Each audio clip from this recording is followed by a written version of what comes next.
जो आज का विषय है वो जो आर्थिक व्यवस्था इस देश में पिछले 10 सालों से जिस गैर जिम्मेदारी के साथ निभाई जा रही है, उसी के तहत एक नई पॉलिसी लाई गई है जिसमें 2005 से पहले के नोटों को, करेंसी नोटों को विड्रॉ करने का विषय आज की सरकार लेकर आई है।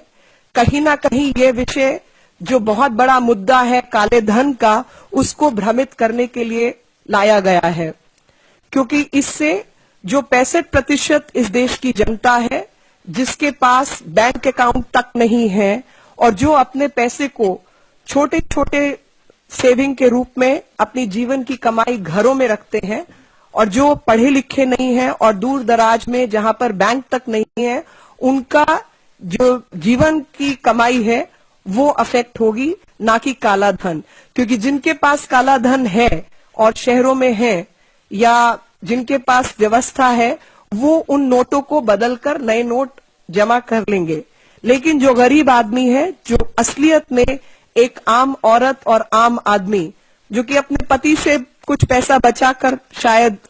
आटे के डब्बे में पैसा रखती है या दाल चावल में पैसा छुपा कर रखती है, ये उनकी जीवन की कमाई वो इस अव्यवस्था से प्रभावित होगी। और उस व्यवस्था के तहत जहां पर 3-3 कमेटियां बनाई गई सन 2011 में, जबकि सुप्रीम कोर्ट ने कहा था कि आप एक एसआईटी हम बनाना चाहते हैं जो कि सुप्रीम कोर्ट की निगरानी में काला धन जो कि विदेशों में जमा है उसको वापस लाने का इंतजाम ये सरकार करे, तो उसके खिलाफ ये सरकार ने दस्तावेज कोर्ट में पेश किए और कहा कि हम खुद इस पर काम कर रहे हैं और 3 कमेटियों का हमने गठन किया है। अब वो 3 कमेटियों की जो अवधि थी वो 18 महीने थी, जो कि कब की समाप्त हो गई। लेकिन आज तक उन कमेटियों ने कोई रिपोर्ट सबमिट की है, उस रिपोर्ट पर कोई कार्रवाई हुई है, इसका ज्ञान हमें नहीं है और किसी ने इसको बताने की या उस पर कुछ काम करने की कोशिश भी नहीं की।